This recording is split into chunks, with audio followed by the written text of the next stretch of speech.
home, and there's a warning Australia could be facing a meat shortage within weeks. Joining me now is Australia's Meat Industry Council CEO Patrick Hutchinson. Patrick, thanks for your time today. Just how bad is the situation? This is the moment. An issue which we've never ever thought that we would see coming is now there, and we've got a very big scenario coming forward to us which is going to basically grind to a halt meat supply within weeks. Days of heavy rain in South Australia has caused major damage to roads and railways. The flooding means the north and the south are now completely cut off. A 1 in 200 or 1 in 300 year weather event which has significantly damaged our network. The flooding means the north and the south are now completely cut off. A complicated situation that's derailed the regular grocery trip.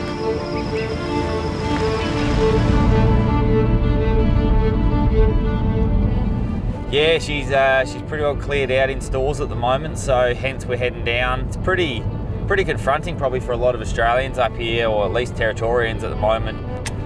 The shortages that's going on, there's certainly a bit of a rush for food. Bloody handy to know that I don't actually have to panic, that we can go get some meat whenever we want it. I probably would have waited another month or two if we had perfect scenarios, but we'll probably do a night solo, just camping out of the swag. I know a little area that's bloody beautiful on our way down to see Paddo.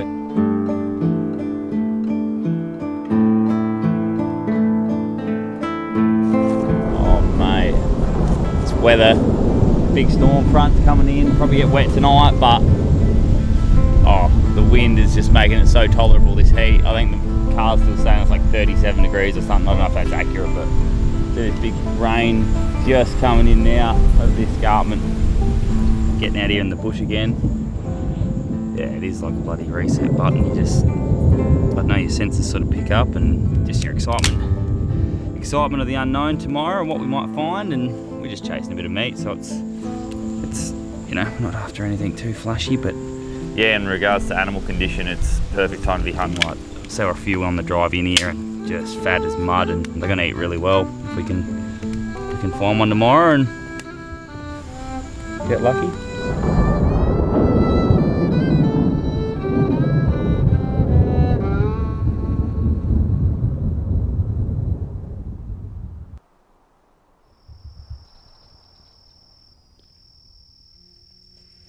Yeah, so today Steve Patterson's showing us around, and we've become bloody good mates over the years. We've both been chasing buffalo around up here for a while now, and both sort of ran across each other after a few trips up and down the Central Arnhem Highway, and become really good mates. So we were just talking about all the meat and whatever, and we're both keen to go out and get a bit of beef today. So hopefully we can find either a young buffalo or a scrub bull. We've got a bloody big cooler on now, so we should be able to fit it all in and feed both of us. He's a great big man, so he needs a lot of beef. We're hunting a cattle station today, so we're on the lookout for a few buffalo that have been blowing through a few fences, as well as a couple of scrub bulls that aren't doing the genetics any good. Oh, we're here. Get your goggles on, because basically anything from here on in, fair game.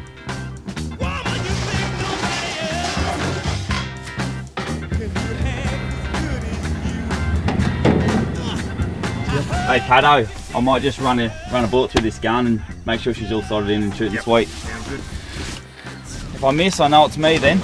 Milk bottle, 100 yards. If we hit that, we'll be on, I reckon.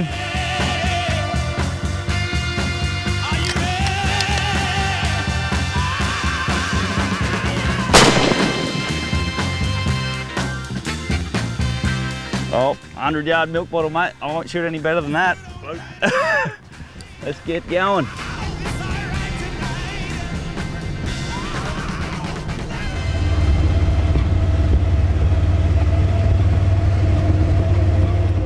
Wet season definitely has its challenges. The spear grass, 8-10 feet tall in some places, just makes visibility just really hard to spot these animals from a distance.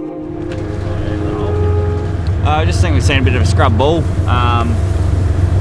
can't quite tell yet, but definitely a big old horn bull of some description, so let's go check him out. when you're sitting at home looking for something to do, it's always a bloody good time to go hunting. It's not until you're here and you notice just how high the grass is, and sitting alongside Paddo, a bit nervous, not wanting to say anything, but I think we're going to be up against it today to even spot an animal. He's a bit tough at the moment, but we've seen a scrub bull earlier, but we lost him pretty quick in the grass. So yeah. It's going to be tough, but we'll find something. Yep. See how quick Nick is on the trigger, I suppose. My mind's just going back to how quickly that scrub ball disappeared, and yeah, middle of the wet season, hottest part of the day, mind quickly gets negative and starts to think of all the reasons why we're not going to come across an animal today. Paddo suggested we go for a quick swim, have a bite to eat and freshen up. Yeah, heat of the day sort of almost over now. It sort of feels like cool off here and pluck all the spears out of our shirts and hats and hands, and we'll go back up. We'll sort of start making our way back, almost similar track to what we've just done, but just hoping that now that the heat's gone and the buffalo start to maybe come back for a drink for the arvo before it gets dark. So fingers crossed, you never know.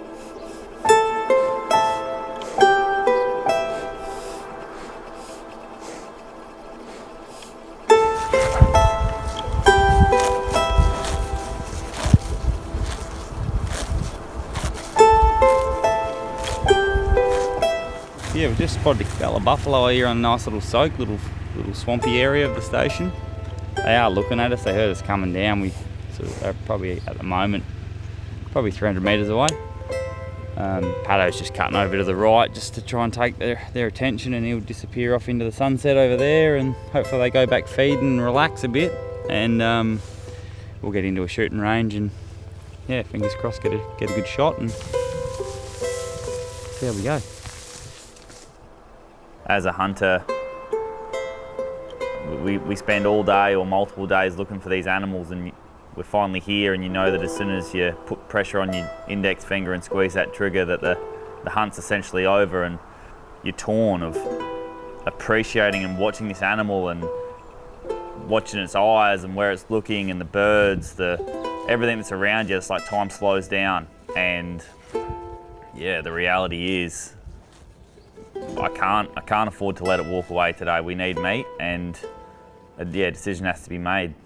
Just got one of the bulls still looking this direction at the moment. Still walking on this tree. We're at about 200 metres, probably 175 metres from them at the moment. Wind's not ideal.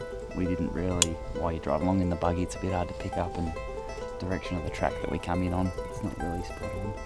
What I reckon I'm going to do is we'll get down low. And try and get another 100 metres closer, I reckon. So I'll get down and shove it over.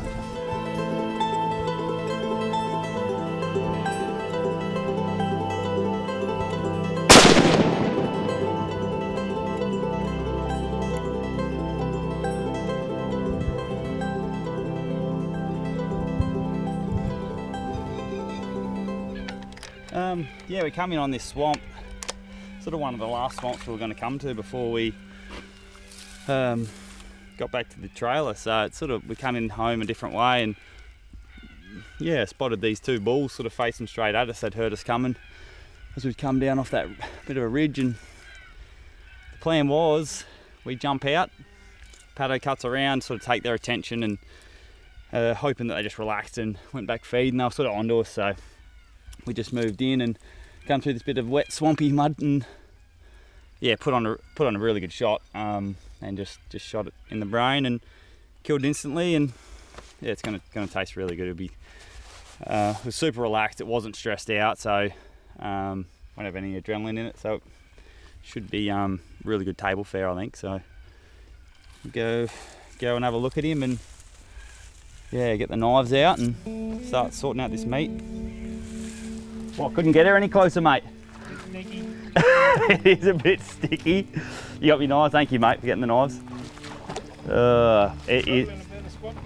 I could have. I was a bit nervous. She might have run deeper into the swamp. What do you reckon, mate? Good eater. 2-year-old or yeah. about 2? Yep. No, it'd be nice. It'd be real nice. He's he's bled out already really well, so I might put this gun back and yeah, we'll get those knives sorted. They might need a bit of touch up, but it should be good. It's absolutely pissing down everywhere else around Australia right now, but it's been pretty dry here. And you see the day today, like the dust and the grass is all starting to die off. It almost looks like it's June, like it's crazy. This here's a really wet part of the station. Obviously the buffalo have come down to get a bit of relief from the heat. But yeah, super stoked to have some meat, be taking it home. I know George will be happy. Paddo's a brother, big Kev, he's gonna be stoked with a bit of beef to chew on. So yeah, no, really good day. Really thankful to be able to come out here and do this. That connection you have of the animals and that, you know, I don't know, the chain of life and death and everything in between, you get to honestly experience it here, and you definitely appreciate where your meat comes from and the effort that it goes and the dollars you spend to go and actually get it, take it home and eat it. It always makes it taste better too, so yeah, super happy, super thankful.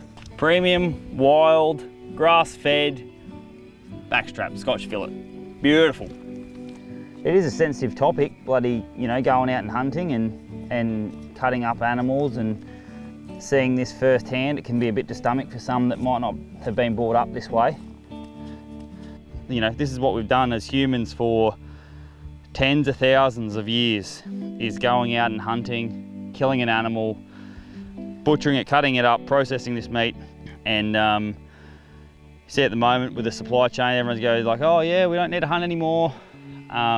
Just buy it from the supermarket. Well, there might be an odd chance that one day, similar to what we're sort of experiencing at the moment, that's not an option. And to have the skill set, to have the know-how to do this, it is really important.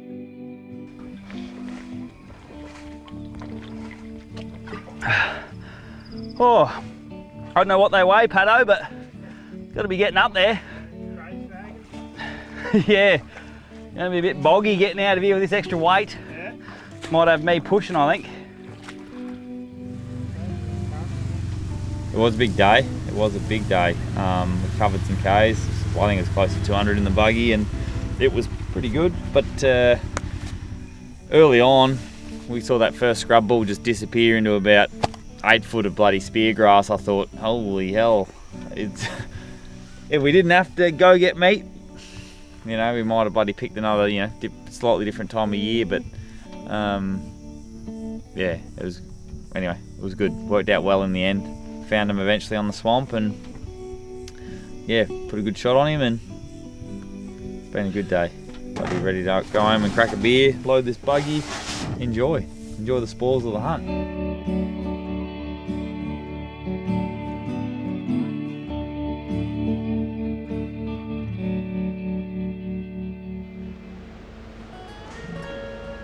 Hope you've got a sharp knife, mate. This is when, yeah, I reckon we'll get stuck into it now and get those skins off, and nice cool room to sit in and cool off. Yeah, that'd be good. I might get a table here, get it all set up and crack in. I'll get my knives. Front shoulder of this buffalo hung here.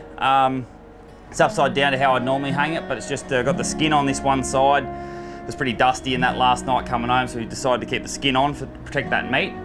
I'll skin down to that hock, take the hock off, and then that skin and foot will be removed, and the meat will be flipped back upside down, taken into the cool room, and yeah, hung for a couple of weeks to tender up. It's come up really good, all the hair's gone, and yeah, we've got some good roast here, shoulder blade, we can cut them up with the bandsaw. In another couple of weeks, we'll pull it out of this cool room, and yeah, wine and dine. As clean as it's gonna get, mate. That's pretty well a wrap on things here. See you in town once this beef bloody softens up, and fire up that smoker and we're good to go. This to me is the climax of what I do, really, is to be able to cook up a good piece of meat, bring people together around a table and talk and laugh, sharing about their day to day, sharing about their, you know, plans for tomorrow, and all connect around this, you know, around this meat. It's amazing. Look, I am unsure of where these issues with the supply chain will go or when they'll be resolved. or when the next one is around the corner. But something I am sure of is how important these nights around a table together with close friends and family are, and how important having access to hunting and gathering meat is to me. It's definitely something I'll be doing for many years to come, not because I need to, but because I want to. And it's something that I can see myself doing for the day, till the day I die.